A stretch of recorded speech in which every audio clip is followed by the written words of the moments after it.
Hello बच्चों, स्वागत है आपका एक नए वीडियो में। आज हम पढ़ने वाले कक्षा 8 के विज्ञान विषय के अध्याय 8 बल तथा दाब के महत्वपूर्ण प्रश्नों को। पहला प्रश्न है कि बल किसे कहते हैं।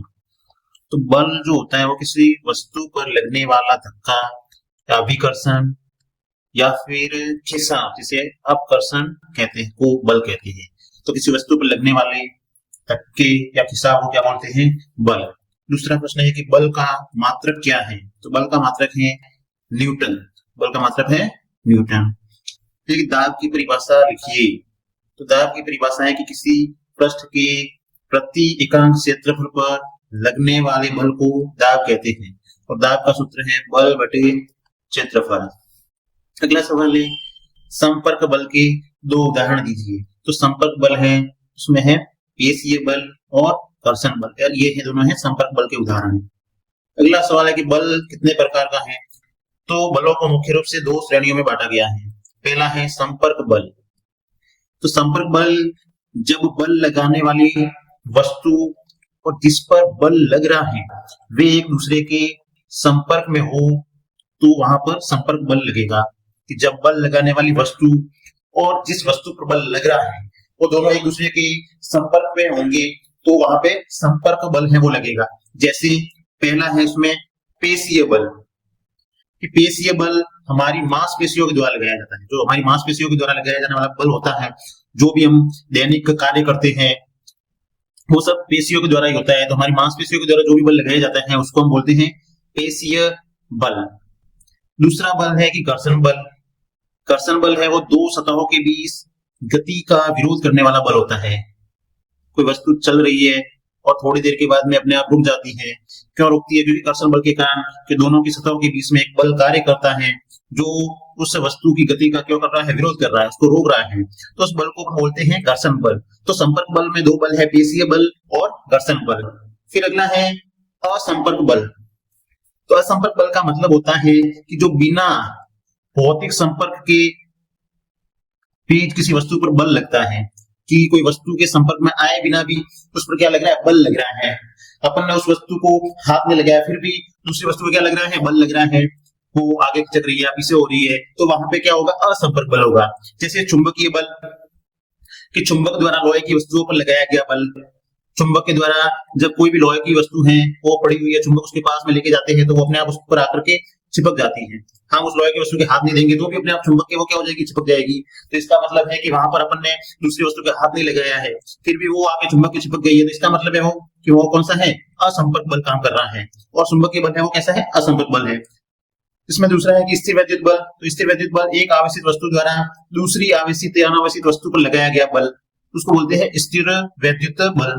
जैसे कि अपने स्केल होती है, स्केल को अपने बालों पर रगड़ेंगे और फिर कागज के छोटे छोटे टुकड़े हैं उसके पास लेके जाएंगे तो स्केल पर वो कागज के छोटे छोटे टुकड़े हैं वो चिपक जाते हैं। तो हम स्केल अपने हाथ में होती है लेकिन कागज के टुकड़े अपन मेज पर रखेंगे, कागज के टुकड़े को अपन हाथ नहीं लगाएंगे फिर भी क्या होगा? वो स्केल के अपने आप चिपक जाएंगे। चाहे चुंबक के लोहे की वस्तु चिपकती है वैसे, तो उसे बोलते हैं स्थिर वैद्युत बल। तो वहां पर भी वस्तु है दूसरी वो अपने संपर्क में नहीं होती है तो वहां पर ये भी कौन सा बल है? असंपर्क बल। फिर गुरुत्वाकर्षण बल है। तो गुरुत्वाकर्षण बल में ब्रह्मांड में हर वस्तु है वो दूसरी वस्तु को अपनी ओर खींचती है और उसको बोलते हैं गुरुत्वाकर्षण बल। जो पृथ्वी है वो लगा रही है, पृथ्वी के द्वारा लगने वाला जो बल है वो है गुरुत्वाकर्षण बल। तो ये भी क्या है? असंपर्क बल। तो संपर्क बल में दो हो गए और असंपर्क बल में तीन हो गए। असंपर्क बल में चुंबकीय बल, स्थिर वैद्युत बल और गुरुत्वाकर्षण बल। अगला प्रश्न है कि धक्के या खिंचाव के द्वारा वस्तुओं की गति की अवस्था में परिवर्तन के दो उदाहरण दीजिए। तो धक्के के द्वारा वस्तुओं की गति की अवस्था में परिवर्तन में धक्के के द्वारा तो मेज पर रखी पुस्तक को आगे की ओर गतिशील बनाना। कोई मेज पर पुस्तक रखी हुई है उसको अपन धक्का देंगे तो वो क्या होगा? आगे की ओर चली जाएगी। दूसरा है कि दरवाजे को बंद करना। अपने दरवाजे को बंद करना है तो अपन दरवाजे को क्या करेंगे? धक्का लगाएंगे तो भी दरवाजा बंद हो जाएगा। तो वस्तु की गति क्या हो रही है? वहां पर अवस्था में परिवर्तन हो रहा है, गति की अवस्था में। दूसरा है कि खिंचाव के द्वारा वस्तुओं की गति की अवस्था में परिवर्तन। तो कुएं से पानी की बाल्टी को खींचना तो उसमें क्या हो रहा है? खिंचाव लग रहा है। दूसरा है कि किसी मेज की दराज को खोलना तो यहाँ पर भी क्या हो रहा है? खिंचाव के द्वारा वस्तु की गति की अवस्था में क्या हो रहा है? परिवर्तन हो रहा है। अगला प्रश्न है प्रकृति में विद्यमान कुछ मूल बलों के नाम लिखिए। तो प्रकृति में विद्यमान मूल बल है गुरुत्वाकर्षण बल, विद्युत बल, चुंबकीय बल और घर्षण बल। ये प्रकृति में विद्यमान कुछ मूल बल हैं।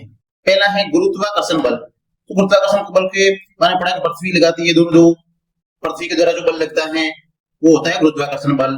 तो दो वस्तुओं के बीच में लगता है। दूसरा स्थिर विद्युत बल है, वो दो आवेशित वस्तु होती है उनके मध्य में लगता है। चुंबकीय बल है वो चुंबक के ध्रुवों के बीच में लगता है।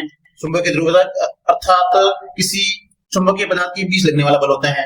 कोई चुंबकीय पदार्थ है उसके बीच में लगने वाला बल होता है, उसको बोलते हैं चुंबकीय बल। फिर घर्षण बल है कि गति का विरोध करने वाला जो बल होता है उसको बोलते हैं घर्षण बल। अगला है स्कूल बैगों की चौड़ी पट्टियां क्यों होती है। स्कूल बैगों की चौड़ी पट्टियां क्यों होती है? तो स्कूल बैगों में कैनवास की बनी हुई है चौड़ी पट्टी होती है, जिससे कि बालक के कंधे के बड़े क्षेत्र पर बैग का भार पड़े। कि उस पट्टी चौड़ी होगी तो उसका पूरा भार है वो अपने कंधे पर पड़ेगा, ज्यादा क्षेत्र पर पड़ेगा और कंधे पर कम दाब उत्पन्न हो। और कम दाब के कारण भारी स्कूल बैग का ढोना अधिक आरामदायक होता है। और दूसरी ओर यदि स्कूल बैग में पतली रस्सी की बनी हुई पट्टी होती है तो स्कूल बैग का भार कंधे के छोटे क्षेत्र पर पड़ेगा और इससे बालक के कंधे पर अधिक दाब उत्पन्न होता है और भारी स्कूल बैग ढोना काफी कठिन हो जाएगा। भारी स्कूल बैग को ढोना काफी कठिन हो जाएगा और उसको लेके जाने में आसानी नहीं रहेगी, ज्यादा भार लगेगा उसको लेके जाने के लिए भी। तो इसीलिए स्कूल बैगों की जो पट्टियां हैं वो चौड़ी बनाई जा रही है। जैसे चित्र में भी दिख रहा है कि इस लड़के की जो पट्टियां हैं वो चौड़ी हैं, तो इस पर जो दबाव होगा यहाँ पर कंधे पर वो कम महसूस होगा। और इस दूसरे बच्चे के जो स्कूल बैग की पट्टियां हैं वो पतली हैं, रस्सी जैसी हैं, तो इस पर दबाव है वो क्या होगा, अधिक दबाव लगेगा, तो कंधा है वो जल्दी दुखना आएगा और अपना स्कूल बैग है उसको लेके जाना कठिन हो जाएगा। अगला सवाल है कूली बोझ उठाने के लिए अपने सिर पर कपड़ा क्यों लपेट लेते हैं।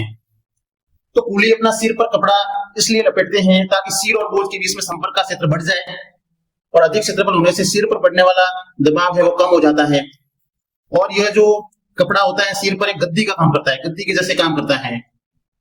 जैसे कूली के सिर पर बोझ रखने पर सिर को एक तो चोट नहीं लगती, एक तो सिर को चोट नहीं लगेगी और दूसरा है कि उसको दर्द भी क्या होगा, कम होगा, ज्यादा दर्द नहीं होगा, भार भी उसको कम लगेगा, जिसके कारण वो अपने सर पर क्या करते हैं, कपड़ा लपेट लेते हैं।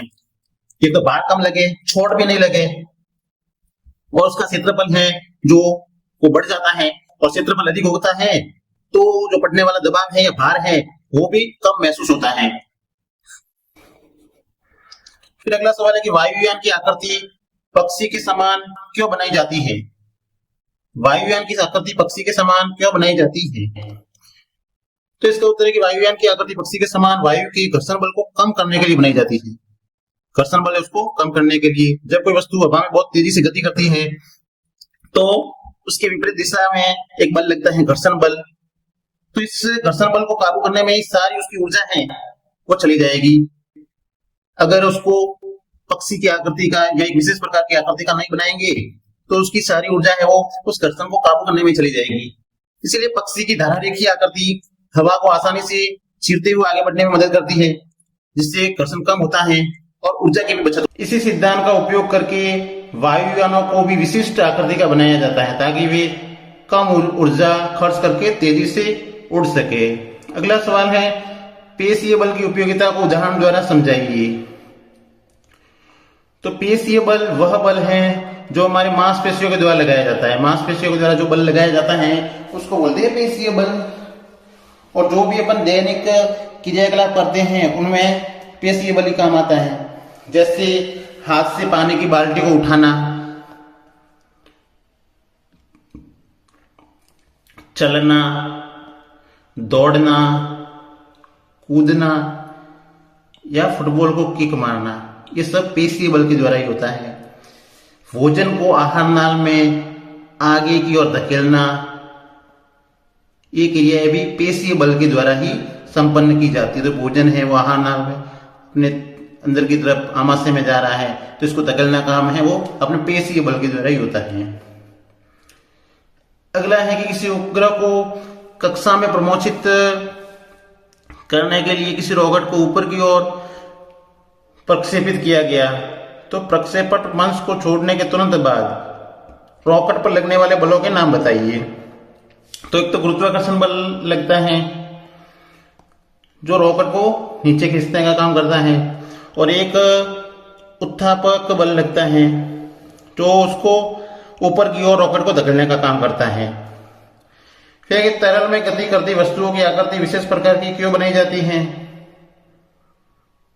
कि तरल में गति करने वाली वस्तुओं की आकृति विशेष प्रकार की बनाई जाती है ताकि वह जल और वायु के कण को आसानी से प्रवाहित हो जाए, उनकी आकृति में कम खिंचाव पैदा हो।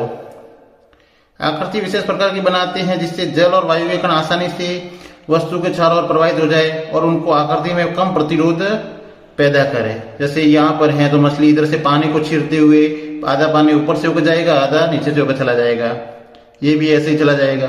अगर आकृति है वो ऐसी नहीं होगी तो क्या होगा, इनको ज्यादा मेहनत करनी पड़ेगी आगे जाने के लिए। अगला सवाल है, कील के नुकीले भाग को चपटा करने का प्रभाव। यदि कील के नुकीले भाग को चपटा किया जाए तो दाब बहुत कम हो जाएगा। दाब इस बात पर निर्भर करता है कि बल कितने क्षेत्रफल पर लगता है। जितना कम क्षेत्रफल होता है उतना ही अधिक दाब होगा। तो कील का नुकीला सिरा बहुत छोटा होता है, इसलिए उस पर लगाया गया बल लकड़ी में छेद करने के लिए पर्याप्त अधिक दाब उत्पन्न करता है। तो इस चित्र में दिख रहा है कि इसका कील का जो क्षेत्रफल है वो कम है, तो इस पर दाब है वो अधिक लग रहा है, जिसके कारण कील है वो इस लकड़ी के अंदर तक धंस जाती है। लेकिन दूसरे चित्र में दिख रहा है कि इसमें इसका क्षेत्रफल है वो क्या कर दिया, बढ़ा दिया है, और तो इस पर दाब है वो कम लगेगा। और कील को अपने को इसके अंदर धंसाना है, इस लकड़ी के अंदर, तो अपने को ज्यादा दाब लगाना पड़ेगा, बहुत ज्यादा दाब लगाना पड़ेगा, तब जाकर के ये कील है वो इस लकड़ी के अंदर तक घुसेगी। अगला सवाल है, किसी वस्तु की गति की अवस्था से क्या तात्पर्य है? तो किसी वस्तु की गति की अवस्था से तात्पर्य उसकी गति की छाल और गति की दिशा से है। जब तक उस पर कोई बाहरी बल न लगाया जाए वस्तु अपनी इसी अवस्था में बनी रहती है, चाहे वह विराम या रुकी हुई हो या फिर गतिशील अवस्था में हो।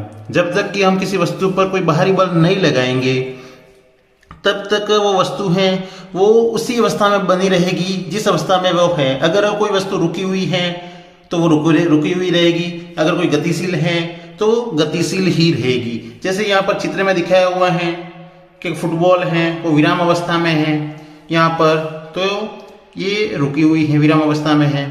और एक कार दिख रही है, ये गतिशील अवस्था में है, तो विराम अवस्था में होगी तो उस पर जब तक अपन बल नहीं लगाएंगे तब तक वो गति नहीं करेगी, और गतिशील अवस्था में होगी तो जब तक अपन बल नहीं लगाएंगे तब तक वो रुकेगी भी नहीं। अगला सवाल है कि दाब की परिभाषा और सूत्र लिखिए। कमानीदार तुला से बल का परिमाण कैसे ज्ञात करते हैं?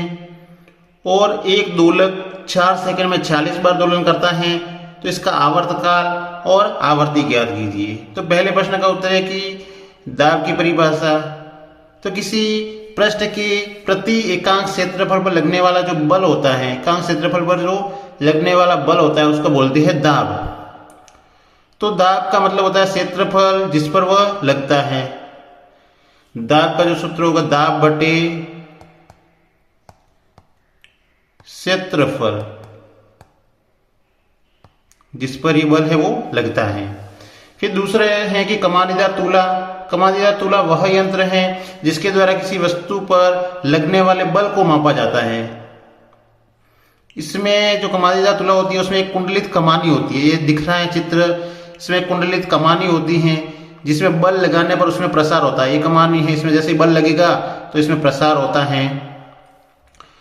तो कमानी के इस प्रकार की माप उसके अंशांकित पैमाने पर चलने वाले संकेतक द्वारा ज्ञात की जा सकती है। तो यहाँ पर कुछ नंबर लिखे हुए होते हैं जिसके द्वारा उसकी माप है वो ज्ञात की जाती है, और उसके द्वारा पैमाने के पाठ्यांक द्वारा बल का परिमाण है वो भी ज्ञात कर लिया जाता है। फिर है कि तीसरा सवाल था कि एक दोलक है वो 4 सेकंड में 46 बार दोलन करता है, तो इसका आवर्तकाल और आवर्ती ज्ञात कीजिए। तो आवर्ती का सूत्र है कि दोलन की संख्या और समय है वो सेकंड में, कि वो कितने समय में कितने दोलन कर रहा है या कितने सेकंड में दोलन कितना कर रहा है। तो इसमें लिखा हुआ आपने कि 4 सेकंड में है वो 40 बार दोलन करता है, तो अपन ने 40 को ऊपर लिख दिया और 4 को लिख दिया नीचे। 4 के पाड़े से इसको काट दिया, 4 का पाड़ा एक बार बोलते हैं तो आते हैं 4, और 4 का पाड़ा 10 बार बोलते हैं तो आते हैं 40।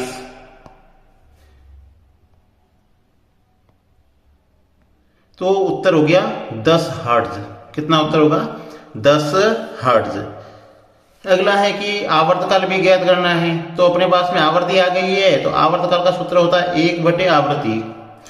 तो अपने 10 हर्ट्ज आवर्ती आई है, उसको अपन ने नीचे लिख दिया 1/10 के रूप में, और अपन जब भाग देंगे इसमें तो उत्तर आएगा 0.1 सेकेंड।